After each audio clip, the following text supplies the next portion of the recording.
Loss of breath. Written by Edgar Allan Poe. Oh, breathe not. Moore's Melodies. The most notorious ill fortune must in the end yield to the untiring courage of philosophy, as the most stubborn city to the ceaseless vigilance of an enemy. Salmanasar, as we have it in holy writings, lay 3 years before Samaria. Yet it fell. Sardanapalus. C. Diodorus maintained himself 7 in Nineveh, but to no purpose. Troy expired at the close of the second lustrum. And Azoth, as Aristeas declares upon his honor as a gentleman, opened at last her gates to Psammetichus, after having barred them for the 5th part of a century. Thou wretch! Thou vixen! Thou shrew! Said I to my wife on the morning after our wedding. Thou witch! Thou hag! Thou whippersnapper! Thou sink of iniquity! Thou fiery-faced quintessence of all that is abominable! Thou! Here standing upon tiptoe, seizing her by the throat, and placing my mouth close to her ear, I was preparing to launch forth a new and more decided epithet of opprobrium, which should not fail, if ejaculated, to convince her of her insignificance, when, to my extreme horror and astonishment, I discovered that I had lost my breath. The phrases "I am out of breath," "I have lost my breath," and so on, are often enough repeated in common conversation. But it had never occurred to me that the terrible accident of which I speak could bona fide and actually happen. Imagine. That is, if you have a fanciful turn. Imagine, I say, my wonder, my consternation, my despair. There is a good genius, however, which has never entirely deserted me. In my most ungovernable moods I still retain a sense of propriety. Et le chemin des passions me conduit, as Lord Edward in the Julie says it did him, à la philosophie véritable. Although I could not at first precisely ascertain to what degree the occurrence had affected me, I determined at all events to conceal the matter from my wife, until further experience should discover to me the extent of this my unheard of calamity. Altering my countenance, therefore, in a moment, from its bepuffed and distorted appearance, to an expression of arch and coquettish benignity, I gave my lady a pat on the one cheek, and a kiss on the other, and without saying one syllable. Furies! I could not. Left her astonished at my drollery, as I pirouetted out of the room in a pas de zephyr. Behold me then safely ensconced in my private boudoir, a fearful instance of the ill consequences attending upon irascibility. Alive, with the qualifications of the dead. Dead, with the propensities of the living. An anomaly on the face of the earth.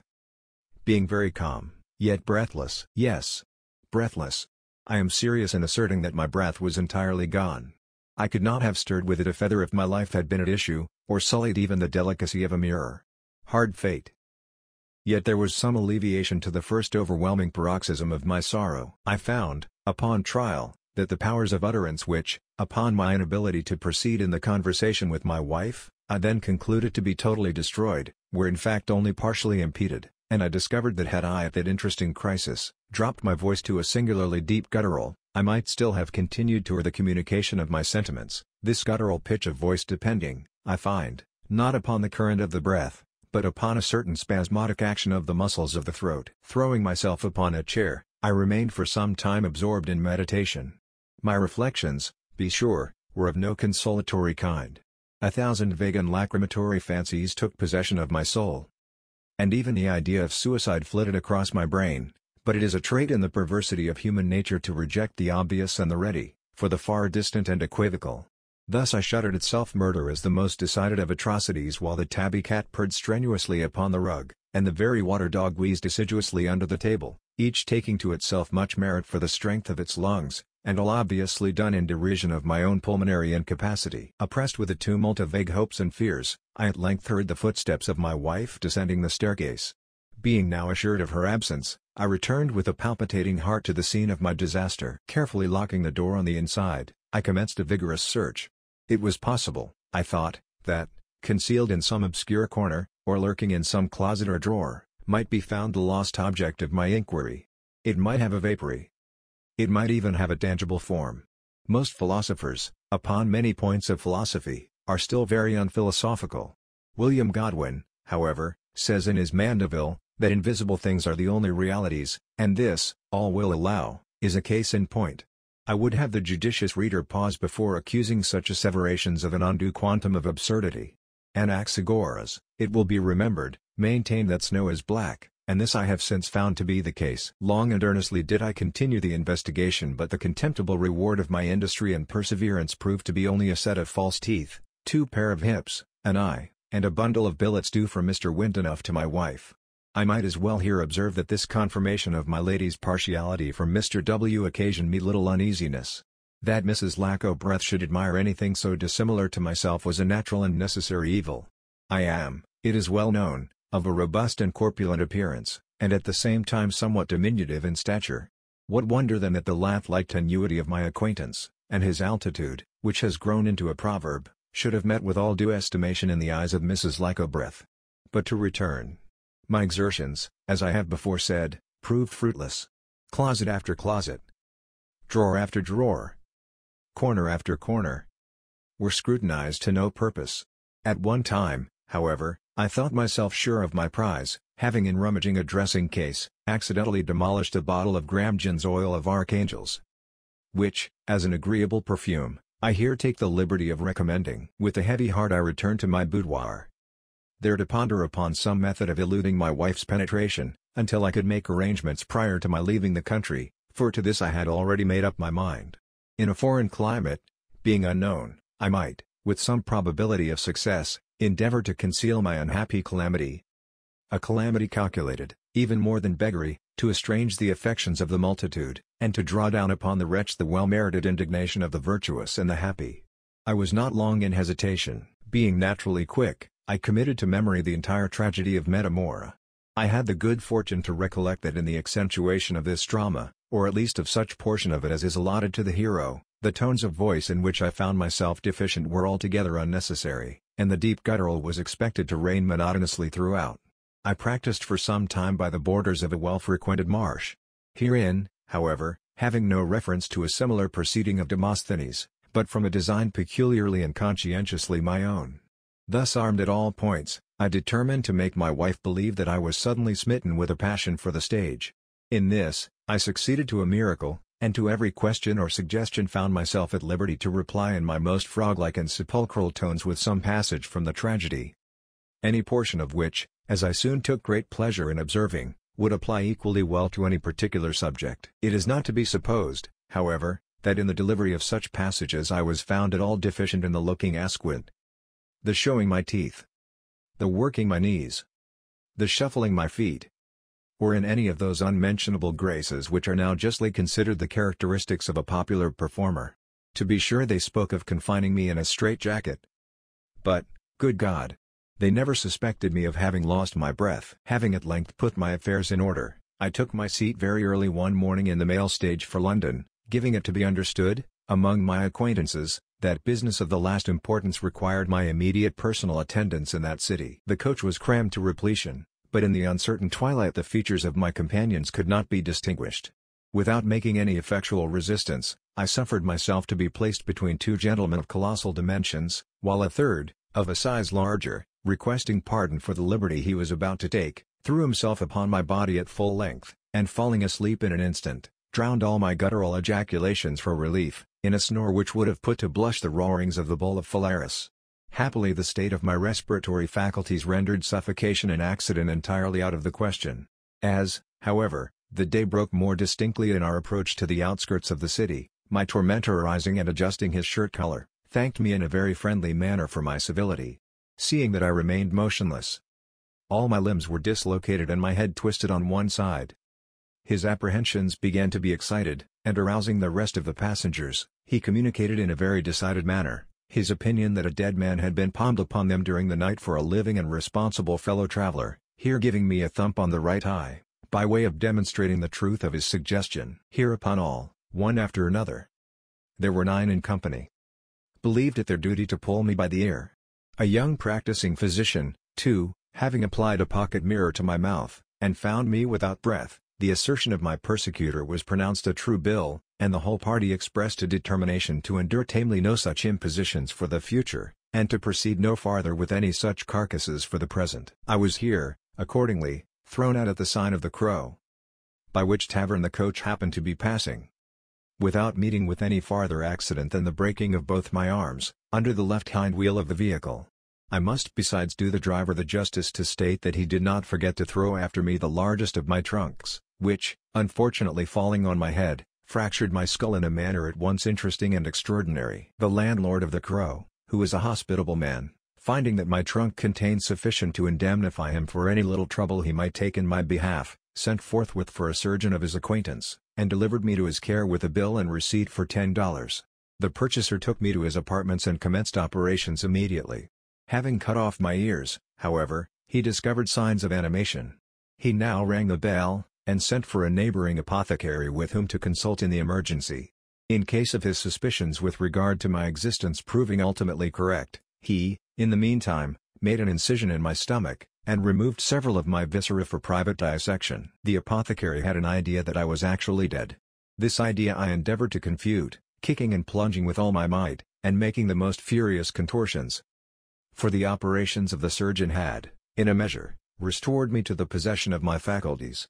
All, however, was attributed to the effects of a new galvanic battery, wherewith the apothecary, who is really a man of information, performed several curious experiments, in which, from my personal share in their fulfillment, I could not help feeling deeply interested. It was a source of mortification to me, nevertheless, that although I made several attempts at conversation, my powers of speech were so entirely in abeyance, that I could not even open my mouth, much less then make reply to some ingenious but fanciful theories of which, under other circumstances, my minute acquaintance with the Hippocratian pathology would have afforded me a ready confutation. Not being able to arrive at a conclusion, the practitioners remanded me for farther examination. I was taken up into a garret, and the surgeon's lady having accommodated me with drawers and stockings, the surgeon himself fastened my hands, and tied up my jaws with a pocket handkerchief. Then bolted the door on the outside as he hurried to his dinner, leaving me alone to silence and to meditation. I now discovered to my extreme delight that I could have spoken had not my mouth been tied up by the pocket handkerchief. Consoling myself with this reflection, I was mentally repeating some passages of the omnipresence of the deity, as is my custom before resigning myself to sleep, when two cats, of a greedy and vituperative turn, entering at a hole in the wall, leapt up with a flourish à la Catalani, and alighting opposite one another on my visage, betook themselves to indecorous contention for the paltry consideration of my nose. But, as the loss of his ears proved the means of elevating to the throne of Cyrus, the Magian or Madgush of Persia, and as the cutting off his nose gave Zopyrus possession of Babylon, so the loss of a few ounces of my countenance proved the salvation of my body. Aroused by the pain, and burning with indignation, I burst, at a single effort, the fastenings in the bandage. Stalking across the room I cast a glance of contempt at the belligerents, and throwing open the sash to their extreme horror and disappointment, precipitated myself, very dexterously, from the window. The male robber W., to whom I bore a singular resemblance, was at this moment passing from the city jail to the scaffold erected for his execution in the suburbs. His extreme infirmity, and long-continued ill health, had obtained him the privilege of remaining unmanacled, and habited in his gallows costume, one very similar to my own. He lay at full length in the bottom of the hangman's cart, which happened to be under the windows of the surgeon at the moment of my precipitation. Without any other guard than the driver, who was asleep, and two recruits of the 6th Infantry, who were drunk. As ill luck would have it, I lit upon my feet within the vehicle. W., who was an acute fellow, perceived his opportunity. Leaping up immediately, he bolted out behind, and turning down an alley, was out of sight in the twinkling of an eye. The recruits, aroused by the bustle, could not exactly comprehend the merits of the transaction. Seeing, however, a man, the precise counterpart of the felon, standing upright in the cart before their eyes, they were of the opinion that the rascal, meaning W., was after making his escape. So they expressed themselves. And, having communicated this opinion to one another, they took each a dram, and then knocked me down with the butt ends of their muskets. It was not long ere we arrived at the place of destination. Of course nothing could be said in my defense. Hanging was my inevitable fate. I resigned myself thereto with a feeling half stupid, half acrimonious. Being little of a cynic, I had all the sentiments of a dog. The hangman, however, adjusted the noose about my neck. The drop fell. I forbear to depict my sensations upon the gallows, although here, undoubtedly, I could speak to the point, and it is a topic upon which nothing has been well said. In fact, to write upon such a theme it is necessary to have been hanged. Every author should confine himself to matters of experience. Thus Mark Antony composed a treatise upon getting drunk. I may just mention, however, That day I did not. My body was, but I had no breath to be suspended, and but for the knot under my left ear, which had the feel of a military stock, I dare say that I should have experienced very little inconvenience. As for the jerk given to my neck upon the falling of the drop, it merely proved a corrective to the twist afforded me by the fat gentleman in the coach. For good reasons, however, I did my best to give the crowd the worth of their trouble. My convulsions were said to be extraordinary. My spasms it would have been difficult to beat. The populace encored. Several gentlemen swooned, and a multitude of ladies were carried home in hysterics. Pinks had availed himself of the opportunity to retouch, from a sketch taken upon the spot, his admirable painting of the Marseillaise flayed alive. When I had afforded sufficient amusement, it was thought proper to remove my body from the gallows.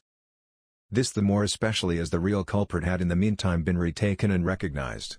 A fact which I was so unlucky as not to know. Much sympathy was, of course, exercised in my behalf, and as no one made claim to my corpse, it was ordered that I should be interred in a public vault. Here, after due interval, I was deposited. The sexton departed, and I was left alone. A line of Marston's Malcontent. "Death's a good fellow and keeps open house," struck me at that moment as a palpable lie. I knocked off, however, the lid of my coffin, and stepped out. The place was dreadfully dreary and damp, and I became troubled with ennui. By way of amusement, I felt my way among the numerous coffins ranged in order around. I lifted them down, one by one, and breaking open their lids, busied myself in speculations about the mortality within. This, I soliloquized, tumbling over a carcass, puffy, bloated, and rotund. This has been, no doubt, in every sense of the word, an unhappy, an unfortunate man. It has been his terrible lot not to walk but to waddle. To pass through life not like a human being, but like an elephant. Not like a man, but like a rhinoceros. His attempts at getting on have been mere abortions, and his circumgyratory proceedings a palpable failure. Taking a step forward, it has been his misfortune to take 2 towards the right, and 3 towards the left. His studies have been confined to the poetry of Crabbe. He can have no idea of the wonder of a pirouette. To him a pas de papillon has been an abstract conception. He has never ascended the summit of a hill. He has never viewed from any steeple the glories of a metropolis. Heat has been his mortal enemy. In the dog days his days have been the days of a dog. Therein, he has dreamed of flames and suffocation. Of mountains upon mountains. Of Pelion upon Ossa. He was short of breath. To say all in a word, he was short of breath. He thought it extravagant to play upon wind instruments. He was the inventor of self-moving fans, wind sails, and ventilators. He patronized Dupont the bellows maker, and he died miserably in attempting to smoke a cigar. His was a case in which I feel a deep interest. A lot in which I sincerely sympathize. But here, said I. Here. And I dragged spitefully from its receptacle a gaunt, tall, and peculiar-looking form, whose remarkable appearance struck me with a sense of unwelcome familiarity. Here is a wretch entitled to no earthly commiseration. Thus saying, in order to obtain a more distinct view of my subject, I applied my thumb and forefinger to its nose, and causing it to assume a sitting position upon the ground, held it thus, at the length of my arm, while I continued my soliloquy. Entitled, I repeated, to no earthly commiseration. Who indeed would think of compassioning a shadow?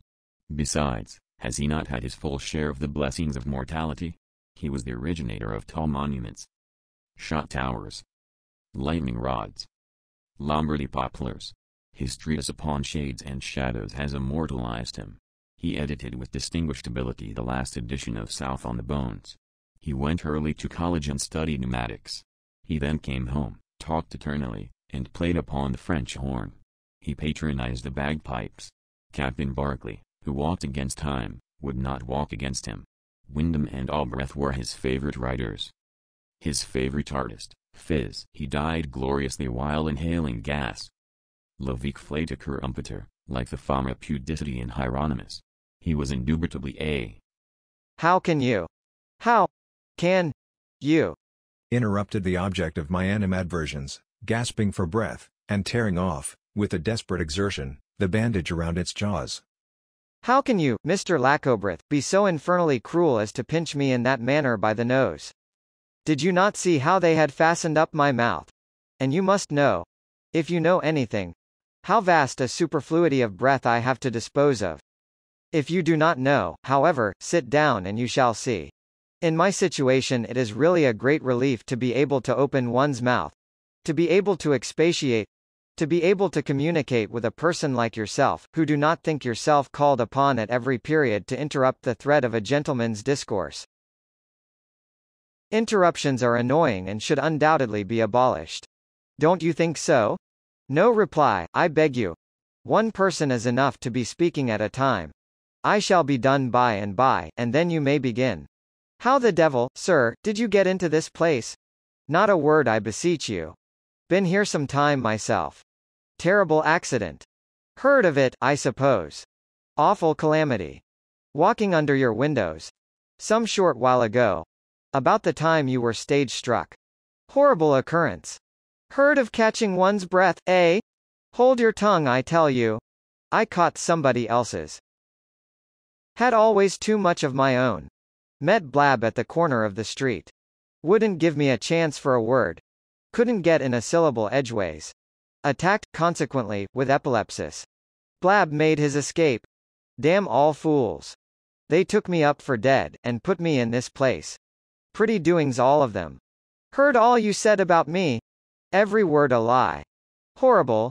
Wonderful. Outrageous. Hideous. Incomprehensible. Etc. Etc. Etc. Etc. It is impossible to conceive my astonishment at so unexpected a discourse, or the joy with which I became gradually convinced that the breath so fortunately caught by the gentleman, whom I soon recognized as my neighbor Windenough, was, in fact, the identical expiration mislaid by myself in the conversation with my wife. Time, place, and circumstances rendered it a matter beyond question. I did not, however, immediately release my hold upon Mr. W.S. Proboscis.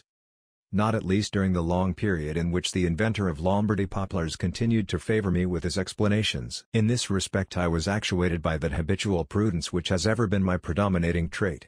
I reflected that many difficulties might still lie in the path of my preservation which only extreme exertion on my part would be able to surmount. Many persons, I considered, are prone to estimate commodities in their possession, however valueless to the then proprietor, however troublesome, or distressing, in direct ratio with the advantages to be derived by others from their attainment, or by themselves from their abandonment. Might not this be the case with Mr. Windenough?